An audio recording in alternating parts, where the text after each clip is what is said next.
Si Keir Starmer ay talagang natalo sa lokal na halalan, parehong ng mga Muslim at ng mga Briton. Ginawa niya ang lahat para mapasaya ang mga butanteng Muslim, kapalit ng mga lokal na Briton na tinawag niyang mga rasistang bigot at mga dulungka ng maton. Sa huli, hindi naniwala ang mga Muslim sa alinman doon. Galit pa rin sila sa kanya at itinapon siya na parang ginamit na tissue. Tingnan natin ang ulat ni Patrick Christys. Tingnan mo siya, ang tanga at payaso. Anong gabi yon? Si Keir Starmer ay napalo ng matindi parang sa 50 Shades of Grey. Habang nagsasalita ako, higit 1,300 pwesto na raw ang nawala sa labor. Sa unang beses sa 100 taon, nawala sa kanilang Wales at natalo ang First Minister ng Wales mula sa labor sa pwesto. Hindi nagustuhan ng mga tao ang 20 milyang oras na speed limit, pagiging kalungan ng mga taga-ikatlong mundo at masamang serbisyong pangkalusugan. Kaya nawala na ang Sunderland, Newcastle, Camden at Westminster sa kanila. At hindi ko maisip kung bakit. Magpapadala kami ng karagdagang impormasyon direkta sa iyo. Salamat. Ako si Daphna Rosa Natsayar mula sa Konseho ng Westminster. Diyos ko. Kasapi siya ng konseho ng lungsod ng Westminster. Westminster, mga pare. Kita mo yung malaking liko na yon? Iyan ang Westminster. Iyan ang sentro ng demokrasya ng Britanya. Tingnan mo ang mga taong kumakatawan dyan. Diyos ko. Hindi na ako magtataka kung bakit sila nakakapasok at sila rin ang tinatamaan ng lahat ng batikos ko. Sistema ng rehistro ng pabahay. O siguro kasi patuloy sila nag-aanunsyo ng libreng bagay para sa mga dayuhang di marunong ng wika natin. Kaya nagpasya ang mga tao na ayaw na nila noon. Sa Birmingham, may ilang pwestong nawala sa kanila at napunta sa grupong ito. Isang independent lang ang nakakakilala kay Aldo, si Asim Canion. Ayaw namin ng mga taong dati na nasa Labour Party na nagkampanya laban sa kung paano hindi ka na pwedeng tumayo para sa kalayaan ng mga lalaki. Hindi, ayaw namin ng mga ganong tao. Natalo ang Labour dahil sa malawakang imigrasyon ng mga tao mula sa iba't ibang bansang Muslim. Ano pa kaya ang ibang dahilan ng pagkatalo nila sa Birmingham? Sama ka sa karnehan. Buksan mo pinto. Kalokohan yan? Oh, hello po sir. Nagtatrabaho ka sa butcher? Halata naman. O kaya nagdadala ka ng Diyos. Ang itsura ng 2 tupa, parang kambing. Oo, may welga rin ng mga basurero, di ba? Halos lahat ng lugar may ganito. Nawala na ng kontrol ang Labour ngayon sa 11 konseho kabilang ang Tameside na balwarte nila sa loob ng 47 taon. Mga Labour MPs sina Nadia White-Mobsana Begum, Jonathan Brash, Clive Lewis, Ian Lavery, Graham Stringer at marami pang iba ang nanawagan na magbitiw na siya. Ayon sa ulat, sinabi na rin ni Cabinet Minister Ed Miliband na dapat na siyang umalis.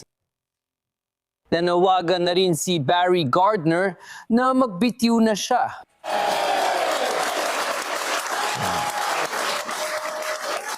Hindi siya alis. Wala siyang hiya. Wow, interesante. Marinig opinyon niya mamaya. Linawin ko ng husto. Tinatanggap ko ang buong responsibilidad sa mga napakasamang resulta na ito. Sa tingin ko, galit ang mga Briton dahil mga bigot at rasista sila na nasa dulong kanan. Nanawagan ang mga unyon na magbitiw si Starmer. Natalo sila ng husto sa Scotland. Ilang buwan na rin na nanawagan ang leader sa Scotland na magbitiw si Starmer. Sa Wigan, natalo ang Labour sa lahat ng pwesto na napunta sa reform. Wala nang ligtas na pwesto para sa Labour kahit saan. Maaring kontrahi ni Berryan. Paalalahanan lang natin ang ating sarili sa sinabi ni Keir Starmer bago ang mga nakaraang eleksyon. Kapag natalo ka sa isang eleksyon, sa isang demokrasya, nararapat lang yun sa iyo. Hindi mo tinatanong ang mga botante kung ano ang iniisip nila.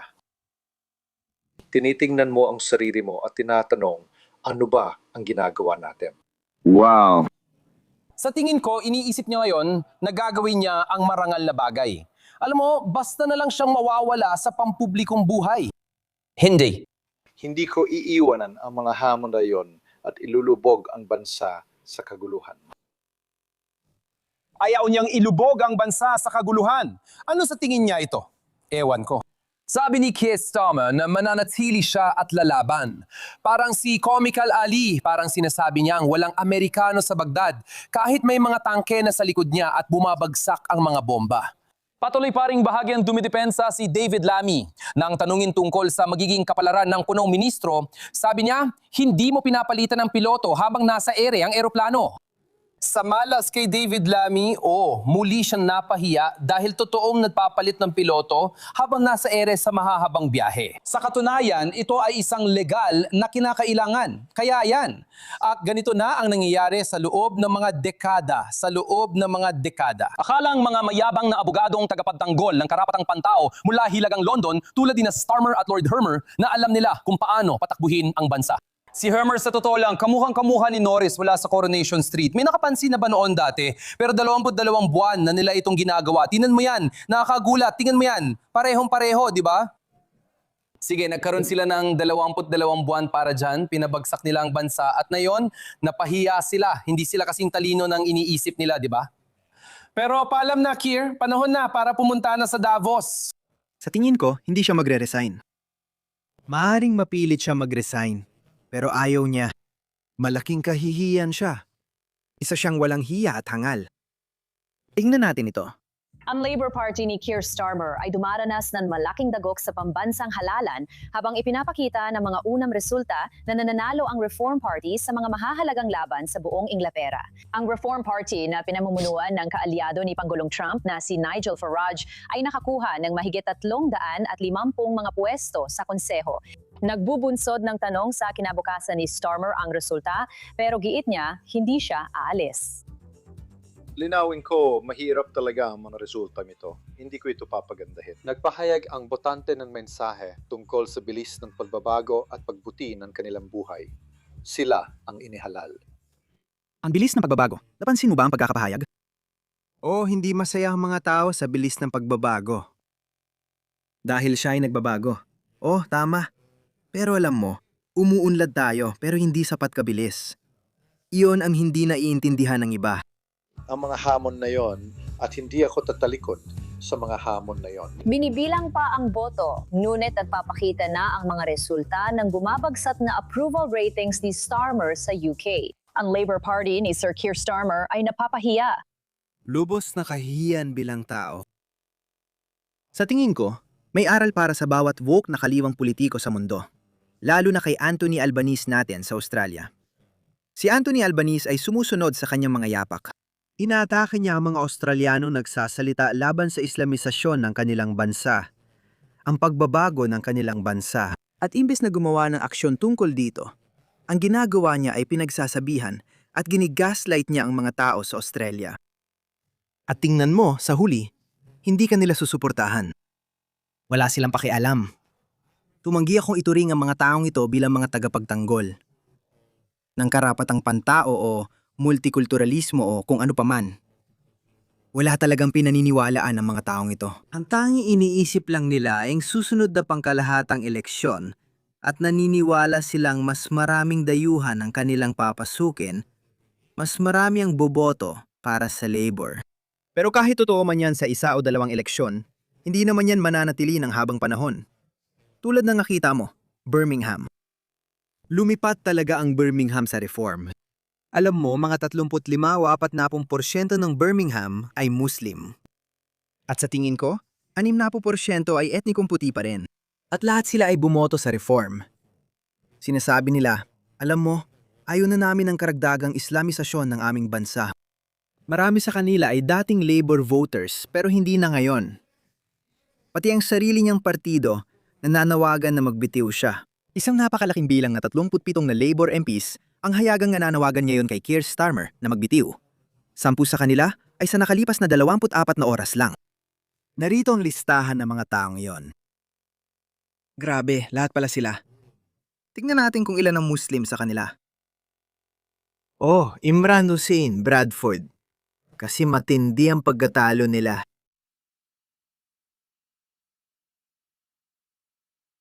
Ayan, bagay lang sa'yo. Simula pa lang, galit na ako sa kanya. Wala nang mangyari ang teroristang pag-atake sa Southport. Wala talaga siyang hiya. Sa halip na damayan ng mga taong galit, Nakakakita lang ng brutal na pagpatay sa 3 sa kanilang mga batang babae. Sa halip na aliwin sila, tinawag pa niya silang mga far-right na racist. Grabe, walang hiya talaga. Natutuklasan niya na ang pantawag sa pinakamalaking sektor ng populasyon ng bansa mo na racist at far-right, hindi ka mananalo ng kahit anong parangal dyan. Hindi uubra yan para sa'yo. Sabi ko nga, learning curve din to para kay Anthony Albanese.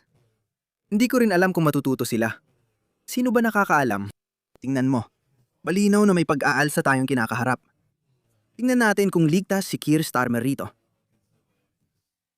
Pero tuso talaga siya. Hayop siya. Nakaligtas na siya sa maraming sakuna. Yung sakuna sa Southport, yung iskandalo ni Jeffrey Epstein na kinasasangkutan ni Mendelssohn. Tuso nga siya. Tingnan natin kung makaligtas siya. Mahigit 20 ang nagsabi na dapat nang umalis o magtakda ng oras ng pag-alis ang punong ministro. Kung pag-uusapan ang problema niya ngayon, kung nasa gusali ka sa likod ko, madilim ang sitwasyon. Ang tanging magandang balita na nakikita ko ay sa 20 MP na yon. Wala namang talagang malalaking pangalan o matataas na opisyal halimbawa. Nagkaroon ng talagang makakaugnay na pagsisikap ang gabinete kagabi para suportahan ang punong ministro. Kailangan kong aminin based sa mga nabasa kong pahayag, tila malamig ang suporta kay Sir Keir Starmer.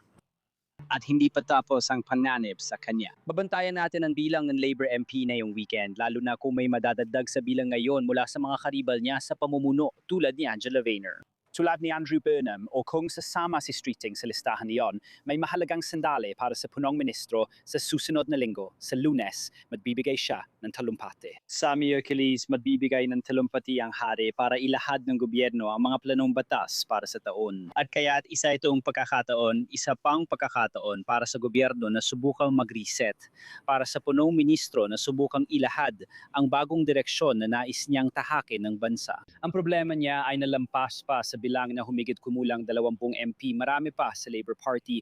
Amad pa siya natapos na ang panahon niya. Tapos na ang panahon niya. Narito ang bagong video niya. Panoorin natin. Hindi siya kusang aalis at ayaw magbitiw. Wala siyang hiya at patuloy niyang tinatanggihan ang pagbibitiw. Nakakaawa siya, lalo na sa paraan niya magsalita. Hindi ko siya matiis. Kung hamunin ka para sa pamumuno, mananatili ka ba at lalaban? Hindi ako aalis sa tungkuling, imihalal ako para gampanan noong Hulyo 2024. Siyempre mahirap ang mga resulta, talagang mahirap. At hindi ko yan pinapaganda. Nawala sa atin ang magagaling na kandidato na ibinigay ang lahat para sa kanilang mga komunidad. Masakit yon, siyempre masakit. At dapat lang na masaktan. Kaya dapat tayong magmuni-muni at tumugon. Balak kong ilahad sa mga susunod na araw ang mga hakbang na dapat nating gawin at linawin na hindi na tayo pwedeng bumalik sa dati.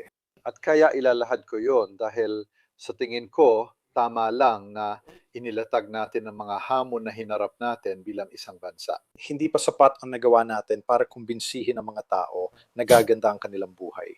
Kaya balak kong ilahad yon, pero hindi ako atras.